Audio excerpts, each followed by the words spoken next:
Topic है हमारा CAM pathway. CAM की फुल फॉर्म होती है क्रासुलेशन एसिड मेटाबॉलिज्म। क्या है कैम की full form?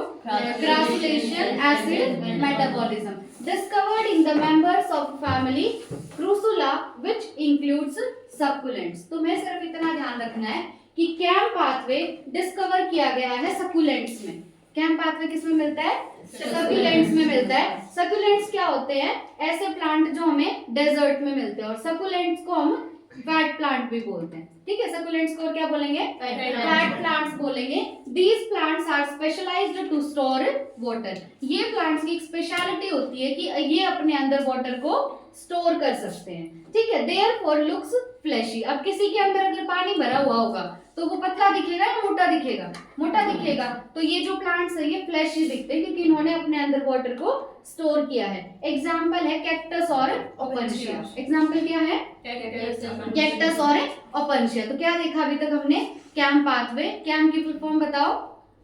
Crassulacean acid metabolism. ये पाथवे हमें देखने को मिलेगा सकुलेंट्स में। सकुलेंट्स क्या होते हैं? फैट प्लांट्स होते हैं जो डेजर्ट में मिलेंगे हमें, और ये अपने अंदर किसको स्टोर करेंगे?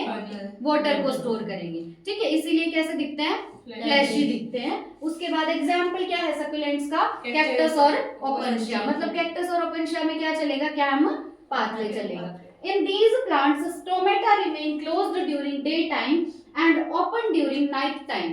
अब ये जो प्लांट्स है, कैक्टस हो गया या ओपनशिया हो गया, जो सकुलेंट्स होते हैं, इनके अंदर स्टोमेटा को हम बोलते हैं स्कोटोएक्टिव स्टोमेटा। क्या बोलते हैं? स्कोटोएक्टिव स्टोमेटा। स्कोटोएक्टिव स्टोमेटा क्यों? क्योंकि दिन में इनका स्टोमेटा बंद रहता है और रात में इनका स्टोमेटा खुला रहता है। ठीक है, तो जो सकुलेंट्स हैं या इनको कैम प्लांट्स भी हम बोलेंगे, जैसे कैक्टस और ओपनशिया, इनमें दिन में स्टोमेटा बंद रहेगा, रात को स्टोमेटा खुल जाएगा। तो स्टोमेटा क्या हो गया? इनका स्कोटोएक्टिव। ठीक है, CAM plants contain both the carboxylating enzymes in the same cell in the mesophyll cell. अब जो हमारे C4 प्लांट्स थे, C4 प्लांट्स में दो टाइप के सेल थे, एक तो मेसोफिल सेल और एक बंडल शीथ सेल। इसीलिए हमने कहा था उनके अंदर थी क्रांस एनाटॉमी। पर जो कैम प्लांट्स हैं, जो सकुलेंट्स हैं, इनके अंदर बस एक टाइप के सेल है और वो सेल है मेसोफिल सेल। तो इनके अंदर दोनों जो कार्बोक्सिलेटिंग एंजाइम है वो एक ही सेल में होंगे, मेसोफिल सेल में। दो कार्बोक्सिलेटिंग एंजाइम कौन कौन से इसमें? पेप्टेज और रुबिस्को। तो कैम प्लांट्स में पेप्टेज और रुबिस्को दोनों एक ही सेल में प्रेजेंट होंगे, और वो सेल कौन सा है? Mesophyll cell. ठीक है, in these plants CO2 is fixed during night time. अब इनके अंदर CO2 फिक्सेशन रात के समय होता है। CO2 फिक्सेशन मतलब खाना बनना, है ना? CO2 फिक्स होगी तभी तो खाना बनेगा। तो कैम प्लांट्स में CO2 फिक्सेशन कब होगा? नाइट में। कब होगा? नाइट में होगा। The initial acceptor is Pep. CO2 का इनिशियल एक्सेप्टर कौन है यहाँ पे? पेप है। पेप क्या होता है? Phosphoenol pyruvate. And CO2 gets stored in the form of malic acid in the vacuole of the plant. अब प्लांट का जो वैक्यूल है उसमें स्टोर कर लिया जाता है CO2 को। किसको स्टोर किया जाएगा? CO2 को स्टोर किया जाएगा। किसकी फॉर्म में?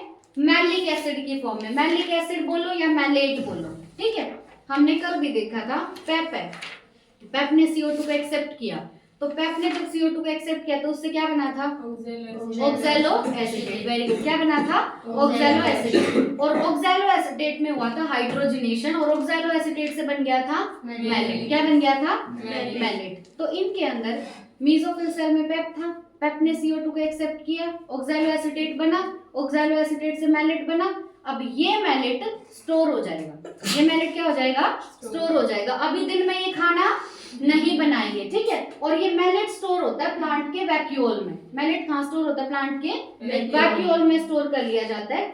During day time malic acid जो है यानी जो मैलेट है broken down to release CO2 and NADPH which is fed to the Calvin cycle for formation of glucose, and resulting pyruvate is transformed into phosphoenol pyruvate which serves as the initial CO2 acceptor. देखो day time में क्या होता है? Malic acid है, malic acid मतलब हमारा mallet. अब mallet जो है वो टूट जाएगा, वहां भी टूट रहा था ना मैलेट। मैलेट टूट के क्या बना रहा था? पायरुवेट और CO2, है ना? वो CO2 कहाँ चली जाएगी? केल्विन साइकिल में, है ना? और क्या हो गया? पायरुवेट जो है फिर वो क्या बना देता है लास्ट में? मतलब पहले ग्लूकोज बना था, मैलेट से पहले क्या बनेगा, ग्लूकोज, ग्लूकोज से क्या बनेगा, पायरुवेट, और पायरुवेट जो है फाइनली बना देता है पेप। क्या बना देता है, पेप। पेप से शुरू किया था और लास्ट में पेप ही बन गया, ठीक है। अब CAM plant is least productive and C4 plant is more productive. अगर पूछे हमारे पास C3 प्लांट है, C4 प्लांट और CAM प्लांट है, तो सबसे कम प्रोडक्टिव होता है CAM प्लांट। सबसे कम प्रोडक्टिव कौन होगा, CAM प्लांट। और सबसे ज्यादा प्रोडक्टिव होते हैं C4 प्लांट। सबसे ज्यादा प्रोडक्टिव C4 प्लांट। इंपॉर्टेंट है ये बात। अब देखो हमारा आ गया फोटो रेस्पिरेशन, ये एनसीईआरटी ने दिया है और इंपॉर्टेंट टॉपिक है। फोटो रेस्पिरेशन क्या होता है, it is a process which involves loss of fixed CO2 in the presence of light. देखो फोटो मतलब लाइट, फोटो मतलब लाइट, और रेस्पिरेशन हो रहा है साथ में। मतलब यहाँ पे क्या होगा, हमने खाना बनाया फोटोसिंथेसिस से। खाना कैसे बनाया, CO2 को फिक्स करके। हमने CO2 फिक्स की थी और उससे ग्लूकोज बना लिया, यानी खाना बना लिया। अब लाइट की प्रेजेंस में उसका खाने का लॉस हो जाएगा। क्या कर रहे हैं, उसका लॉस कर रहे हैं। किसकी प्रेजेंस में, लाइट की प्रेजेंस में, ठीक है। फोटोसिंथेसिस से जो खाना बनाया है उस खाने को हम वेस्ट कर दें अगर लाइट की प्रेजेंस में, तो उस प्रोसेस को बोलते हैं फोटो रेस्पिरेशन। तो अच्छी प्रोसेस हुई है, गंदी गंदी प्रोसेस है ना, खाना वेस्ट कर रही है। अब it differs from respiration in the following respect. अब रेस्पिरेशन में और फोटो रेस्पिरेशन में फर्क क्या है। रेस्पिरेशन मतलब कौन सा रेस्पिरेशन, एरोबिक रेस्पिरेशन, और एक है फोटो रेस्पिरेशन। देखो एरोबिक रेस्पिरेशन जो है वो हर टाइम चलता रहता है, ठीक है। एरोबिक रेस्पिरेशन हर टाइम चलता रहेगा, लेकिन फोटो रेस्पिरेशन सिर्फ कब होगा, लाइट की प्रेजेंस में। फोटो मतलब लाइट, ये तो हर टाइम चलेगा, चाहे लाइट हो चाहे डार्क हो, पर फोटो रेस्पिरेशन सिर्फ और सिर्फ होगा लाइट की प्रेजेंस में। देन एरोबिक रेस्पिरेशन में बनते हैं ATP। एरोबिक रेस्पिरेशन में क्या बनेंगे, ATP बनेंगे। पर फोटो रेस्पिरेशन में ATP का यूज होता है, मतलब ये तो पैसा बनाता है और ये पैसा खर्च करता है, उड़ाता है ना, तो ये तो खराब हो गया। उसके बाद एरोबिक रेस्पिरेशन एक यूजफुल प्रोसेस है, जबकि ये एक वेस्टफुल प्रोसेस है। एरोबिक रेस्पिरेशन सारे सेल्स में होता है, लेकिन फोटो रेस्पिरेशन सिर्फ और सिर्फ होगा ग्रीन सेल्स में। फोटो रेस्पिरेशन सिर्फ किसमें होगा, ग्रीन सेल्स में, ठीक है। तो ये तो अच्छी प्रोसेस और ये बेकार प्रोसेस है। Photorespiration occurs due to dual nature of enzyme called RuBisCO. अब फोटो रेस्पिरेशन हो क्यों रहा है, फोटो रेस्पिरेशन का रीजन है रुबिस्को। क्या है, रुबिस्को। क्यों, क्योंकि रुबिस्को की एक स्पेशल प्रॉपर्टी थी कि ये CO2 से भी बाइंड कर सकता है और ऑक्सीजन से भी बाइंड कर सकता है। तो अगर कोई पूछे फोटो रेस्पिरेशन हो ही क्यों रहा है, क्योंकि रुबिस्को की ड्यूअल नेचर है उसका, वो CO2 से भी बाइंड कर सकता है और O2 से भी। अब तुम बताओ क्या C3 प्लांट्स में रुबिस्को था, था। C3 प्लांट्स में रुबिस्को था, C4 प्लांट्स में रुबिस्को था, उनमें भी था, दोनों में रुबिस्को प्रेजेंट था। लेकिन क्या C4 plants photo respiration show करते हैं, नहीं करते। C4 plants photo respiration show नहीं करते, लेकिन C3 plants photo respiration show करते हैं। अब उसका रीजन देखिए। अब तुमने एक चीज और पढ़ी थी कि रुबिस्को जो है, ठीक है, वो CO2 से भी बाइंड कर सकता है और O2 से भी, पर एफिनिटी किसके लिए ज्यादा है, CO2 के लिए। O2 से सिर्फ तब बाइंड करेगा जब CO2 कम हो। अब देखो इन लो CO2 कंसंट्रेशन, अगर CO2 कम है और हाई ऑक्सीजन कंसंट्रेशन है, तो CO2 की बजाय रुबिस्को किससे बाइंड कर जाएगा, O2 से। रुबिस्को किससे बाइंड कर जाएगा, O2 से। तो यहाँ O2 बाइंड कर जाएगी to initial acceptor of Calvin cycle, that is ribulose 1,5 bisphosphate, and splits it into a 3 carbon compound and 2 carbon compound. अब देखो हमने जब कैल्विन साइकिल पढ़ी, कैल्विन साइकिल में सबसे पहला स्टेप था कार्बोक्सिलेशन। क्या था, कार्बोक्सिलेशन। कार्बोक्सिलेशन में शुरू में 5 कार्बन का कंपाउंड था, वो था RuBp। RuBp ने ली CO2। क्या ली थी उसने, CO2। उसने CO2 ही क्यों ली, क्योंकि अभी जो रुबिस्को एंजाइम है वो किसको प्रेफर करेगा, CO2 को। CO2 ज्यादा है तो वो CO2 को ही प्रेफर करेगा। तो RuBp CO2 के साथ बाइंड किया था और क्या बना था, कार्बोक्सिलेशन में RuBp था 5 कार्बन का कंपाउंड, उसने एक CO2 ली थी, तो क्या बना था,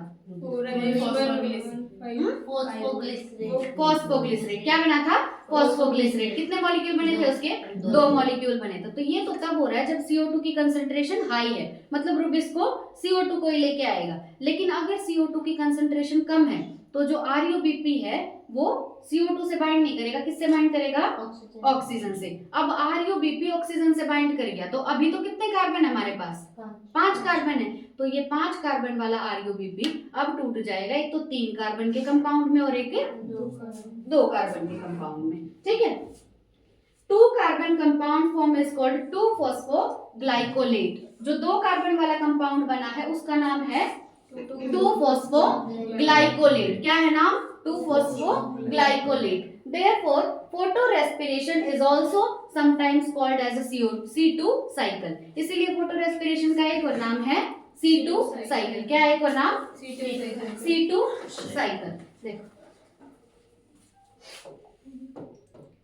जो नॉर्मल हमारी केल्विन साइकिल होती है यानी C3 साइकिल, C3 साइकिल में हमारे पास था RUBP मतलब राइबोलोज 1,5-बिसफॉस्फेट। अगर CO2 की कंसंट्रेशन हाई है तो एंजाइम कौन सा होता है हमारे पास? रुबिस्को। कौन सा एंजाइम है?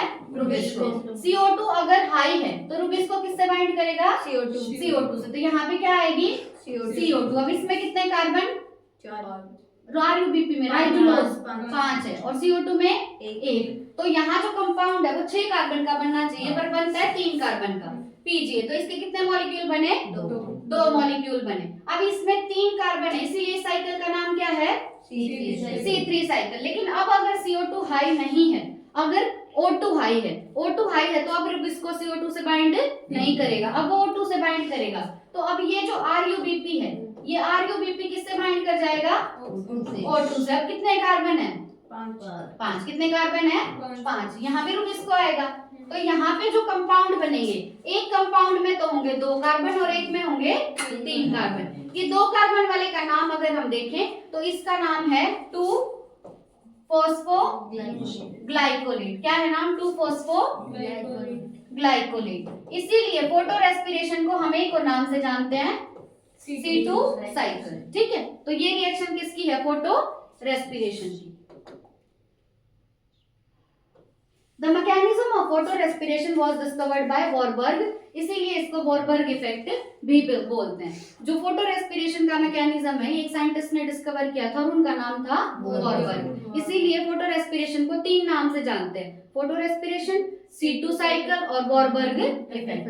ठीक है, the photorespiration it requires 3 subcellular structures called chloroplast, peroxisome और माइटोकॉन्ड्रिया। मैं बता भी नहीं सकती कितना इंपॉर्टेंट है, बहुत ज्यादा इंपॉर्टेंट है ये लाइन कि फोटो रेस्पिरेशन को होने के लिए 3 सबसेल्युलर स्ट्रक्चर चाहिए, मतलब 3 ऑर्गेनेलीज चाहिए। ठीक है, फोटो रेस्पिरेशन होने के लिए कितने ऑर्गेनेलीज चाहिए? 3। और ये लाइन में चाहिए, पहले ये, फिर दूसरा ये और तीसरा ये। सबसे पहले चाहिए क्लोरोप्लास्ट। क्या चाहिए? क्लोरोप्लास्ट। दूसरा है पेरोक्सिसोम। दूसरा क्या है? पेरोक्सिसोम। और लास्ट है माइटोकॉन्ड्रिया। फोटो रेस्पिरेशन होने के लिए या C2 साइकिल या वॉरबर्ग इफेक्ट होने के लिए कितने ऑर्गेनेलीज चाहिए? 3। पहला क्लोरोप्लास्ट, दूसरा peroxisome, chloroplast, peroxisome and mitochondria. ठीक है, CPM बन गया। क्या बन गया?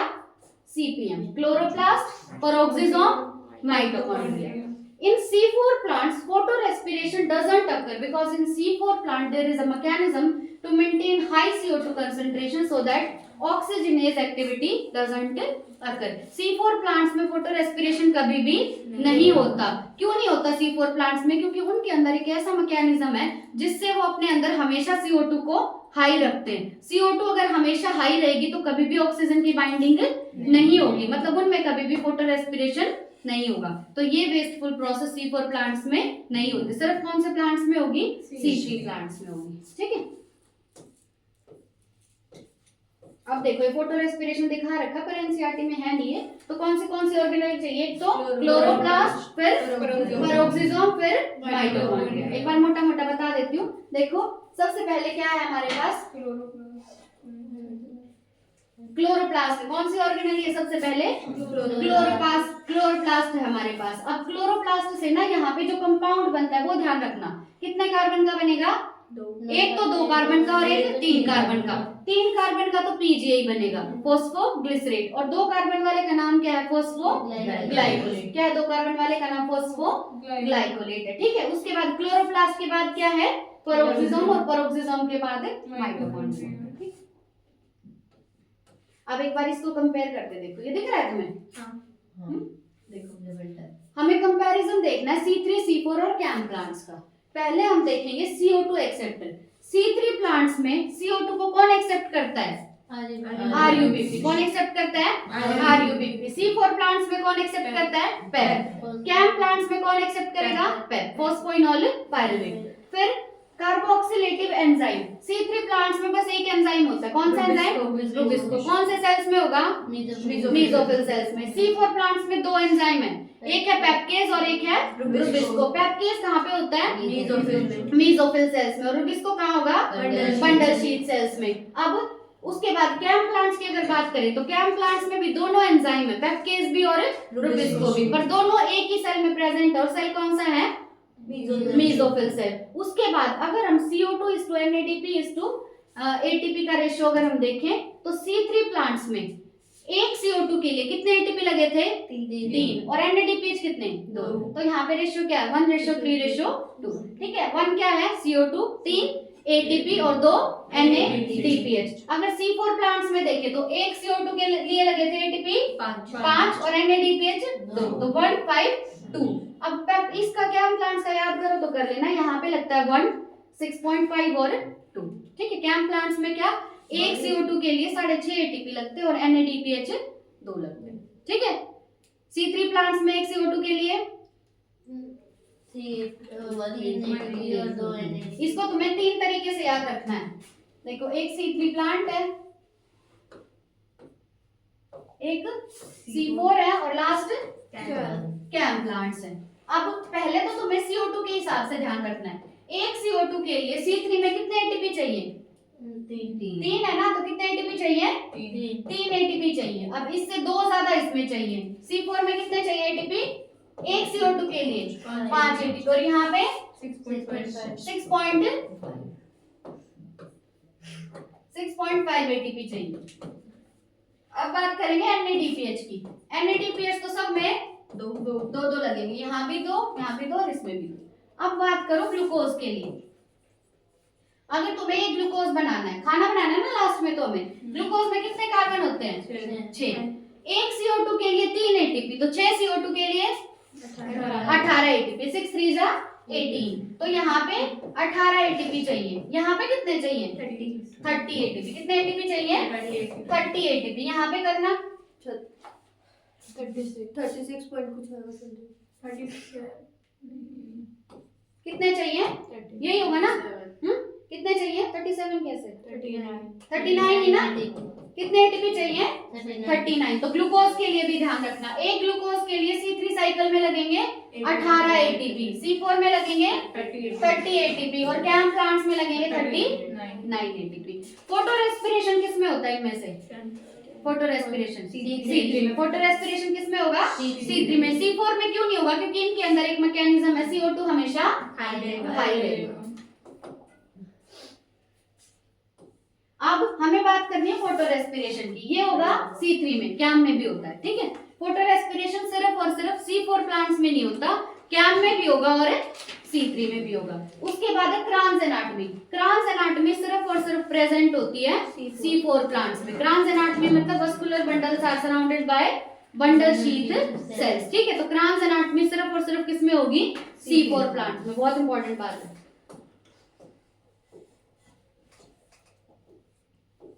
अब एक बार कैम पाथवे का डायग्राम देख लो। देखो, कैम प्लांट्स जो थे उनमें स्टोमेटा किस टाइम ओपन था और किस टाइम क्लोज था? नाइट में ओपन था और दिन में क्लोज था। देखो, रात का टाइम चल रहा है, स्टोमेटा क्या है? ओपन। स्टोमेटा क्या है? ओपन। स्टोमेटा ओपन है तो अंदर क्या आएगी? CO2। अंदर क्या आई? CO2। अब इनके अंदर CO2 आई। CO2 को एक्सेप्ट कौन कर रहा था कैम प्लांट्स में? पेप। पेप ने CO2 को एक्सेप्ट किया। पेप में कितने कार्बन? 3। CO2 में कितने? 1। तो टोटल 4 कार्बन वाला बनेगा। 4 कार्बन वाला क्या बन गया? Oxalo acetate. यहाँ बन गया ऑक्सैलो एसीटेट। अब ऑक्सैलो एसीटेट हाइड्रोजन एक्सेप्ट करेगा और कन्वर्ट होगा मैलेट में या मैलिक एसिड में। इसमें भी कितने कार्बन?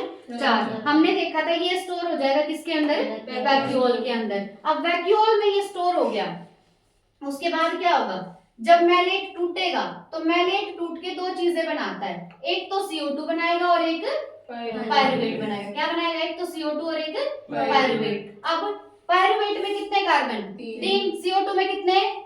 1। 3 और 1 4। और इसमें भी कितने थे? तो 4 कार्बन वाला है तो टूट गया है ना, 3 इसमें और 1 इसमें। अब ये CO2 एंटर करेगा कौन सी साइकिल में? C3 साइकिल में। अब यहाँ से एक CO2 गया और एक NADPH गया। C3 साइकिल में ये CO2 जाएगा तो C3 साइकिल से क्या बनेगा? ग्लूकोज। क्या बनेगा? ग्लूकोज बनेगा। अब ग्लूकोज जो है वो स्टोर होता है प्लांट्स में स्टार्च फॉर्म में। किसकी फॉर्म में स्टोर होता है? स्टार्च की फॉर्म में। ठीक है, इतना ध्यान रखना है। और ये सब कौन से सेल में चल रहा है?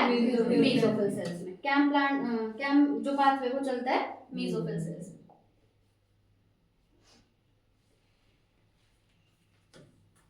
पॉज कर दो। देखो फोटो रेस्पिरेशन एनसीईआरटी से और देख लेते हैं। Let us try and understand one more process that creates an important difference between C3 and C4 plants. C3 और C4 प्लांट्स के बीच में एक इंपॉर्टेंट डिफरेंस हम एक और प्रोसेस से देख सकते हैं और प्रोसेस का नाम है photorespiration. To understand photorespiration we have to know a little bit more about the first step of Calvin pathway. थोड़ा सा और पता होना चाहिए हमें केल्विन पाथवे के बारे में। The first CO2 fixation step. अब केल्विन पाथवे में फर्स्ट CO2 फिक्सेशन जो था प्रोडक्ट वो क्या था? पहले CO2 को एक्सेप्ट कौन कर रहा था केल्विन पाथवे? RUBP, है ना।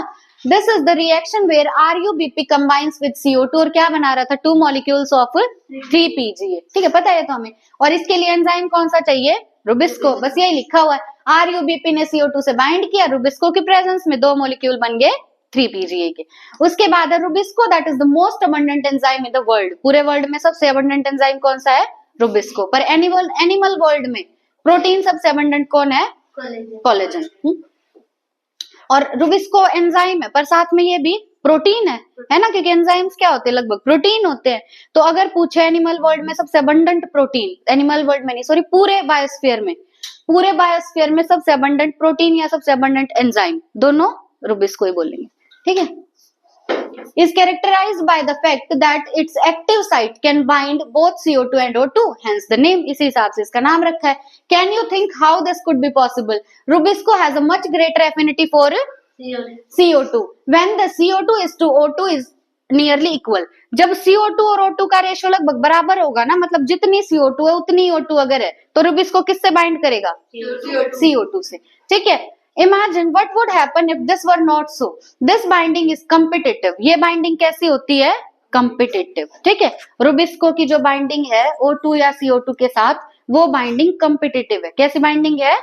competitive। ठीक है, तो ऑप्शन में आ सकता है competitive, नॉन कॉम्पिटिटिव या एक और ऑप्शन आ सकता है कोई। ठीक है, हाँ, तो बाइंडिंग कैसी है इनकी? competitive binding है। It is the relative concentration of O2 and CO2 that determines which of the two will bind to the enzyme। तो रुबिस्को एंजाइम के साथ O2 बाइंड करेगा या CO2 बाइंड करेगी, ये डिसाइड किया जाता है by relative concentration of O2 and CO2। Relative concentration मतलब कौन सा ज्यादा और कौन सा कम है। ठीक है, अब CO2 से बाइंड रुबिस्को तब करेगा जब CO2 और O2 का रेशियो लगभग बराबर है। ठीक है, in C3 plants some O2 does bind to Rubisco and hence CO2 fixation is decreased। C3 plants में क्या होगा कि कुछ O2 बाइंड कर जाती किसके साथ? रुबिस्को के साथ। तो CO2 फिक्सेशन वहां पे क्या हो जाएगा? कम हो जाएगा। अब CO2 फिक्सेशन कम क्यों हो गया? क्योंकि पहले तो RUBP बाइंड कर रहा था CO2 से, है ना, और बन रहा था 2 मॉलिक्यूल्स ऑफ 3-फॉस्फोग्लिसरेट, वहां से बन रहा था। लेकिन अब RUBP O2 से जब बाइंड किया था तो क्या बने थे? 2 मॉलिक्यूल फॉस्फोग्लाइकोलेट के और 3 मॉलिक्यूल PGA के। तो ध्यान रखना C3 प्लांट्स में जब रुबिस्को O2 से बाइंड करेगा तो CO2 फिक्सेशन कम हो जाएगा, मतलब खाना यहाँ पे कम बनेगा। ठीक है, here the RUBP instead of being converted to 2 molecules of PGA O2 के साथ बाइंड करेगा और बना देगा 1 मॉलिक्यूल फॉस्फोग्लिसरेट का और 1 मॉलिक्यूल फॉस्फोग्लाइकोलेट का। फॉस्फोग्लिसरेट में कितने कार्बन? 3। फॉस्फोग्लाइकोलेट में कितने कार्बन? 2। पढ़ लिया है हमने।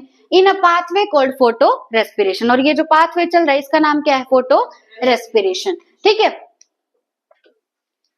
उसके बाद है in the photorespiratory pathway there is neither synthesis of sugars nor of ATP। इस फोटो रेस्पिरेशन के अंदर ना तो शुगर बनता है और ना एटीपी बनता है। ठीक है, अब ना शुगर बन रहा है ना एटीपी बन रहा है, तो CO2 फिक्सेशन कम हो गया, इसीलिए क्या लिखा था, CO2 fixation is decreased. Photo respiration में ना तो एटीपी बनेगा ना शुगर, CO2 तो आ रहा है ना, CO2 से शुगर नहीं बनेगा, हाँ फिक्सेशन नहीं होगा। ठीक है, क्या क्या बोल रहे हैं, फोटो रेस्पिरेशन में ना तो एटीपी बनेगा ना शुगर बनेगी। ठीक है,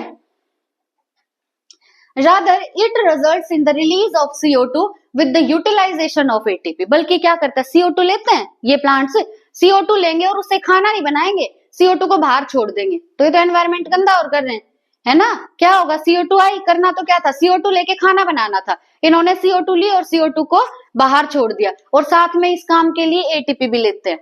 ठीक है, मतलब एटीपी यूज करने हैं पर खाना नहीं बना रहे, उल्टा जो CO2 आई थी उसको रिलीज और कर दिया। ठीक है, in the photorespiratory pathway there is no synthesis of ATP और NADPH। फोटोरेस्पिरेशन में ना तो ATP बनता है ना NADPH बनता है ना खाना बनता है। ठीक है, the biological function of photorespiration is not known yet। हमें नहीं पता ये क्यों चल रहा है फोटोरेस्पिरेशन, वेस्टफुल प्रोसेस है, हो रही है, पर क्यों हो रहा है इसका फंक्शन अभी तक नहीं पता।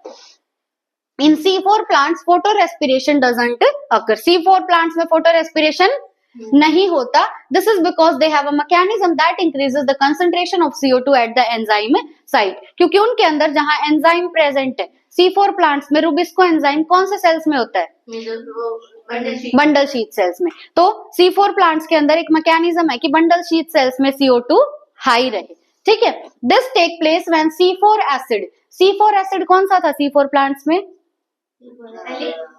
C4 मैलिक भी था और ऑक्सैलो एसिटेट, हाँ मैलिक भी था, एस्पार्टेट भी था, ऑक्सैलो एसिटेट भी था, तीनों थे। ठीक है, तो C4 प्लांट्स में जो C4 एसिड है from the mesophyll is broken down, तो यहाँ पे मैलेट की बात हो रही है। ठीक है, क्योंकि मैलेट या एस्पार्टेट दोनों, कि मेसोफिल सेल से जब ये जाएगा बंडल शीथ सेल में, तो बंडल शीथ सेल में ये कन्वर्ट हो गया था किस किस के अंदर, एक तो CO2 के अंदर और एक बताओ मैलेट या एस्पारेटेट था हमारे पास, मैलेट या एस्पारेटेट एंटर किया बंडल शीथ सेल्स में, बंडल शीथ सेल में जाके ये मैलेट या एस्पारेटेट टूट गया था, एक तो CO2 NADPH और पायरुवेट। CO2 तो चली गई थी क्रैब साइकिल में, उसमें क्रैब ने क्या बोल रहे हैं, कैल्विन साइकिल में, है ना, कैल्विन साइकिल में चली गई CO2 और वहां पे बना देगी खाना।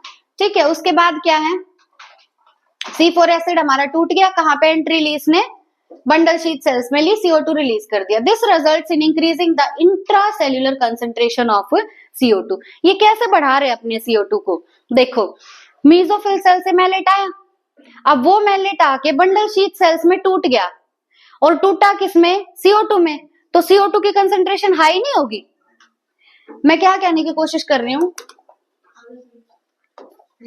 देखो C4 प्लांट्स में जो पेप था, इस पेप ने तो CO2 कहां से ली थी, बाहर से, पेप ने तो CO2 बाहर से ली थी, फिर यहाँ पे बन गया था मैलेट या एस्पारेटेट। अब बंडल शीथ सेल में ये मैलेट टूटेगा पायरुवेट में और CO2 में, तो एक तो ये CO2 आ रही थी बाहर से, है ना, जिसको पेप ने एक्सेप्ट किया, और यहाँ बंडल शीथ सेल्स में इस मैलेट ने टूट के किसकी कंसंट्रेशन बढ़ा दी, CO2 की। अगर CO2 की कंसंट्रेशन बढ़ा दी तो क्या रुबिस्को कभी O2 से बाइंड करेगा, रुबिस्को O2 से बाइंड नहीं करेगा, मतलब बंडल शीथ सेल्स के अंदर फोटो रेस्पिरेशन नहीं होगा। क्या होगा, यहाँ पे नॉर्मल खाना बनेगा। ठीक है,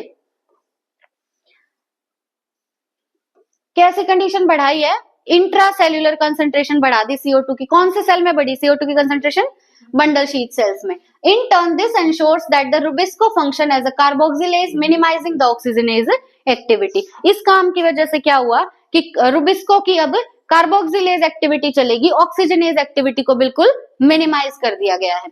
now that you know that the C4 plants lack photorespiration, C4 plants में फोटो रेस्पिरेशन नहीं होता, you probably can understand why productivity and yields are better in these plants। In addition, these plants show tolerance to high temperature। देखो खाना ज्यादा किस में बनेगा, C4 plants में या C3 में, C4 में बनेगा, पता चल गया हमें, क्योंकि इनमें फोटो रेस्पिरेशन नहीं होता। उल्टा इनके अंदर एक और बेनिफिट है इनको कि C4 प्लांट्स में कौन सी एनाटमी होती है, क्रांज एनाटमी होती है ना, बंडल शीथ सेल्स प्रेजेंट है, और C4 प्लांट्स जो है वो हाई टेम्परेचर को टॉलरेट कर सकते हैं, देख चुके हैं हम ये। Based on the above discussion can you compare plants showing the C3 and C4 pathway, use the table format. अब ये टेबल कल कराऊंगी, एक बार आज घर से ट्राई करके आना, लगभग हो जाएंगे, इसमें 2 नहीं होंगे तुमसे, ठीक है, सारे ट्राई करके आना एक बार घर से इसको। नेक्स्ट हम देखते हैं फैक्टर्स अफेक्टिंग, एक बार पॉज कर दो।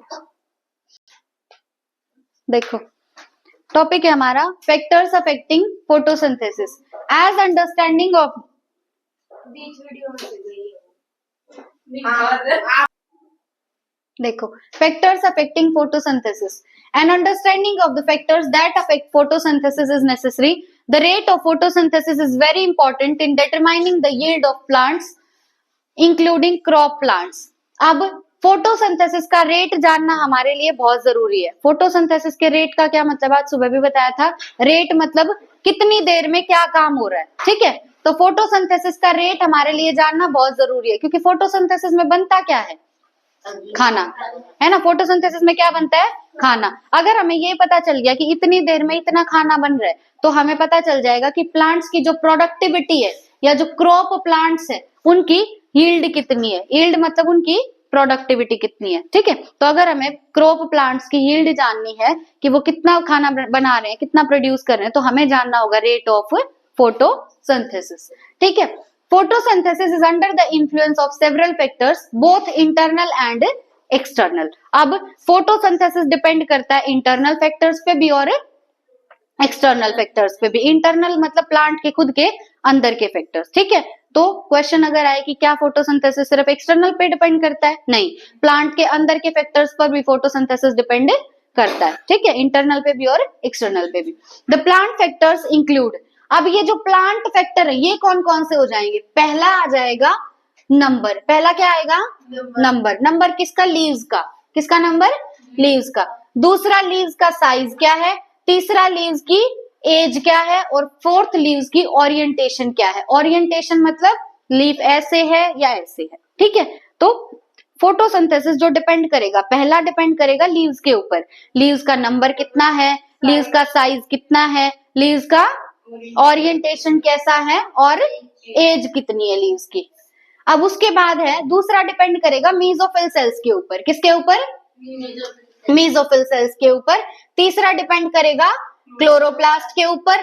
फोर्थ डिपेंड करेगा इंटरनल CO2 कंसंट्रेशन के ऊपर, और फिफ्थ डिपेंड करेगा अमाउंट ऑफ क्लोरोफिल पे। बहुत ज्यादा इंपॉर्टेंट है कि किस प्लांट में कितना फोटोसिंथेसिस होगा, वो काफी सारे फैक्टर्स पे डिपेंड करता है। पहला फैक्टर है हमारा नंबर ऑफ लीव्स, दूसरा है साइज ऑफ लीव्स, तीसरा है एज ऑफ लीव्स, फोर्थ है ओरिएंटेशन ऑफ लीव्स, फिफ्थ है मेसोफिल सेल्स, सिक्स्थ है क्लोरोप्लास्ट, सिक्स्थ क्या है, क्लोरोप्लास्ट, सेवेंथ है इंटरनल CO2 कंसंट्रेशन, और एट्थ है अमाउंट ऑफ क्लोरोफिल। 8 के 8 याद होने चाहिए।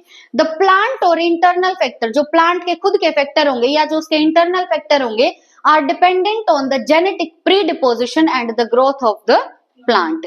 अब जो प्लांट के खुद के या इंटरनल फैक्टर हैं वो 2 चीजों पे डिपेंड करते हैं, किस किस पे, 2 चीजों पे। एक तो जेनेटिक, एक तो क्या, जेनेटिक। जेनेटिक मतलब कहाँ से उसको, जेनेटिक हम समझते हैं ना, जैसे हमारे अंदर जेनेटिक क्या है कि हमारे पेरेंट्स से जो जीन्स हमें मिले, तो इसी तरीके से प्लांट में भी जो इंटरनल फैक्टर है वो किस पे डिपेंड करते हैं, पहला genetic pre deposition, pre deposition मतलब उसके पेरेंट्स से जो आ रहा है उसके पास, जो पहले से ही डिपोजिटेड है, और दूसरा प्लांट की ग्रोथ, ठीक है। तो प्लांट के इंटरनल फैक्टर्स 2 चीजों पे डिपेंड करते हैं, पहला प्लांट की ग्रोथ, दूसरा जेनेटिक प्री डिपोजिशन, ठीक है। अब बात करेंगे एक्सटर्नल फैक्टर्स की। The external factors would include the availability of sunlight, temperature, CO2 concentration and water. कितने हो गए, 4 हो गए ना। तो इंटरनल फैक्टर में तो ये सब आ गया, लीव्स का नंबर, साइज, एज, ये सब आ गया, क्लोरोफिल, क्लोरोप्लास्ट, ये सब।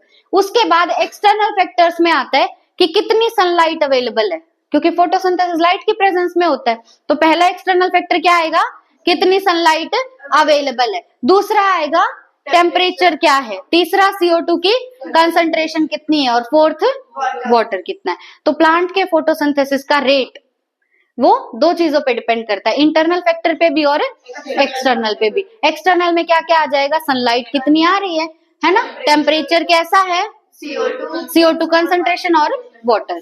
अब एज अ प्लांट फोटोसिंथेसाइजेस, मतलब जब प्लांट फोटोसिंथेसिस करता है तो all these factors will simultaneously affect it's rate. यूं नहीं है कि सिर्फ सनलाइट फर्क डाल रही है फोटोसिंथेसिस पे, सिर्फ टेम्परेचर डाल रहा है, सारे जो फैक्टर है वो एक साथ फोटोसिंथेसिस के रेट पे फर्क डालते, उसको अफेक्ट करते हैं। Hence, though several factors interact and simultaneously affect photosynthesis or CO2 fixation, usually one factor is the major cause or is the one that limits the rate. अब क्या कह रहा है कि काफी सारे फैक्टर आपस में इंटरेक्ट करेंगे और वो क्या करेंगे, अफेक्ट करेंगे फोटोसिंथेसिस को। और फोटोसिंथेसिस में क्या हो रहा है, CO2 फिक्सेशन, क्योंकि फोटोसिंथेसिस में बनता है खाना, और खाना कब बनेगा, जब CO2 फिक्स होगी।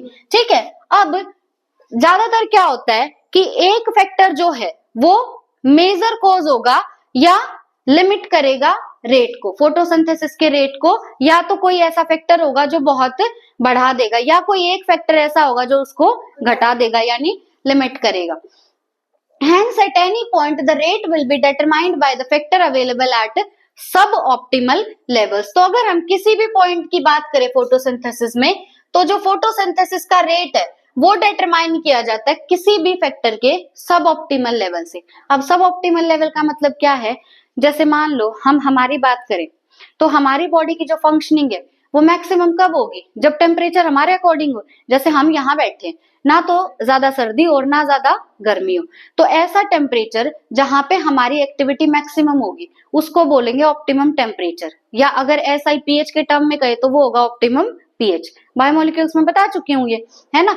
तो अगर हमें फोटोसिंथेसिस का रेट देखना है तो हमें किसी भी फैक्टर का सब ऑप्टिमल लेवल देखना होगा। क्या देखना होगा, सब ऑप्टिमल लेवल। सब ऑप्टिमल लेवल मतलब ऑप्टिमम से जस्ट पहले। समझ रहे हो मैं क्या कह रही हूँ? बायोमोलिक्यूल्स में ये वाला ग्राफ याद है?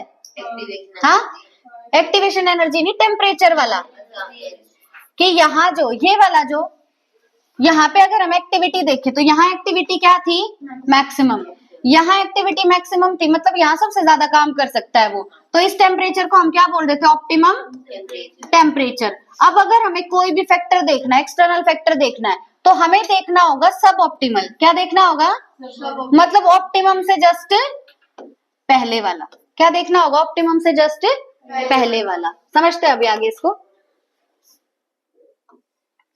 When several factors affect any biochemical process, Blackman's law of limiting factors come into effect. अब किसी भी बायोकेमिकल प्रोसेस को, जैसे फोटोसिंथेसिस होगी, अगर उसे कई सारे फैक्टर मिलके अफेक्ट करें, जैसे यहाँ कोई एक फैक्टर तो अफेक्ट नहीं कर रहा ना, कई सारे फैक्टर मिलके अफेक्ट कर रहे हैं किसी भी बायोकेमिकल प्रोसेस को, तो हमें देखना होगा लॉ ऑफ लिमिटिंग फैक्टर्स। क्या देखना होगा, और ये दिया था ब्लैकमैन ने। किसने दिया था, ब्लैकमैन ने, इसीलिए इसका नाम है Blackman's law of limiting factor. Law का नाम क्या है, Blackman's law of limiting factors. कब दिया था, बहुत इंपॉर्टेंट है, 1905 में। कब दिया था, 1905 में। लगता कब है ये भी पता होना चाहिए। कोई भी बायोकेमिकल प्रोसेस है वो हो रही है, उसको कोई एक फैक्टर अफेक्ट नहीं कर रहा, कई सारे फैक्टर अफेक्ट कर रहे हैं, एक्सटर्नल भी इंटरनल भी। एक्सटर्नल में भी कई सारे और इंटरनल में भी कई सारे, तो लगेगा ब्लैकमैन्स लॉ ऑफ लिमिटिंग फैक्टर्स। कब दिया था, 1905। This states the following. अब इसका कहना क्या है, बिल्कुल ध्यान से सुनना। If a chemical process is affected by more than one factor, then its rate will be determined by the factor which is nearest to its minimal value. अब देखो, कोई भी एक प्रोसेस हो रही है, वो प्रोसेस में CO2 भी अपना इफेक्ट डाल रही है, लाइट भी अपना इफेक्ट डाल रही है, वाटर भी डाल रहा है, बहुत सारे फैक्टर अपना इफेक्ट डाल रहे हैं। तो उस प्रोसेस का रेट डिटरमाइन किया जाएगा उस फैक्टर से जो अपनी मिनिमम वैल्यू के पास है। मिनिमम वैल्यू के पास क्यों है, जैसे तुम केमिस्ट्री में पढ़ते हो कि रेट डिटरमाइन किया जाता है बाय स्लोएस्ट स्टेप। रेट किससे डिटरमाइन किया जाता है, स्लोएस्ट स्टेप से। अब कोई भी रिएक्शन चल रही है, केमिस्ट्री में तुम इक्विलिब्रियम में पढ़ते हो, उस रिएक्शन में तुम्हारे पास ए भी है और बी भी है, ठीक है। ए की कंसेंट्रेशन कम है, बी की ज्यादा है, ठीक है। तो पहले खत्म कौन सा होगा, ए। खत्म कौन सा होगा पहले, ए। मतलब रिएक्शन को रोक किसने दिया, ए ने। अब बी कितना भी ज्यादा रहे, वो तो रिएक्शन के रेट को डिटरमाइन नहीं कर सकता। रिएक्शन के रेट को कौन डिटरमाइन कर रहा है, ए, है ना, क्योंकि वो पहले खत्म हो गया। तो ब्लैकमैन ने क्या कहा था कि कोई भी एक प्रोसेस है, देखो कोई भी एक प्रोसेस है, मान लो हम फोटोसिंथेसिस लेके चल रहे, कोई एक बायोकेमिकल प्रोसेस है। अब इसको टोटल मान लो 4 फैक्टर्स अफेक्ट कर रहे हैं, ए, बी, सी और डी। अब जो ए है ना, उसकी मिनिमम कंसंट्रेशन है 10। मिनिमम कितनी है? 10। बी की मिनिमम कंसंट्रेशन भी 10 है, सी की भी मिनिमम 10 है और डी की भी मिनिमम 10 है। लेकिन यहाँ पे जो फोटोसिंथेसिस के टाइम पे जो फैक्टर पड़ रहे हैं ना, इसकी जो मिनिमम इसकी जो कंसंट्रेशन अभी आ रही है वो है मान लो 9, ठीक है, इसकी है 5, इसकी है 3 और इसकी है 2। अब इनमें से कौन सा फैक्टर अपनी मिनिमम कंसंट्रेशन के बिल्कुल पास है? ए। मिनिमम कंसंट्रेशन के बिल्कुल पास कौन है? ए।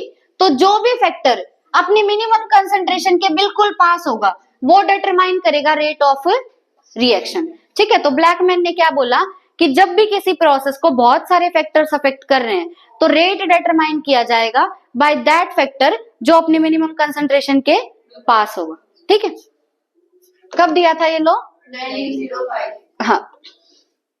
Then its rate will be determined by the factor which is nearest to its minimum value. It is the factor which directly affects the process if its quantity is changed. तो इस minimum वाले की quantity अगर change करोगे तो उस reaction का rate भी डायरेक्टली चेंज हो जाएगा, ठीक है। क्या कह रहे हैं हम? एक प्रोसेस है, उस प्रोसेस पे बहुत सारे फैक्टर्स अफेक्ट डाल रहे हैं, तो रेट कौन सा फैक्टर अफेक्ट करेगा? जो अपनी मिनिमम वैल्यू के पास होगा। अगर इसकी कंसंट्रेशन में तुम चेंज करोगे तो रेट डायरेक्टली अफेक्ट होगा, ठीक है। आइए समझ, इंपॉर्टेंट है इसकी statement. For example, despite the presence of a green leaf and optimal light and CO2 condition, the plant may not photosynthesize if the temperature is very low. कि तुम्हारे पास क्या है? ग्रीन लीफ भी प्रेजेंट है, तुम्हारे पास optimum light भी present है, जितनी लाइट चाहिए उतनी लाइट, तुम्हारे पास जितनी CO2 चाहिए उतनी CO2 भी है, लेकिन हो सकता है फिर भी प्लांट में फोटोसिंथेसिस ना हो। क्यों नहीं हो रहा प्लांट में फोटोसिंथेसिस? क्योंकि टेम्परेचर क्या है? बहुत लो, जितना टेम्परेचर चाहिए उतना नहीं है। The leaf is, if given the optimal temperature, will start photosynthesizing. अगर तुम जितना टेम्परेचर चाहिए उतना टेम्परेचर दे दोगे तो फोटोसिंथेसिस होना शुरू हो जाएगा, ठीक है। पोज करो एक बार।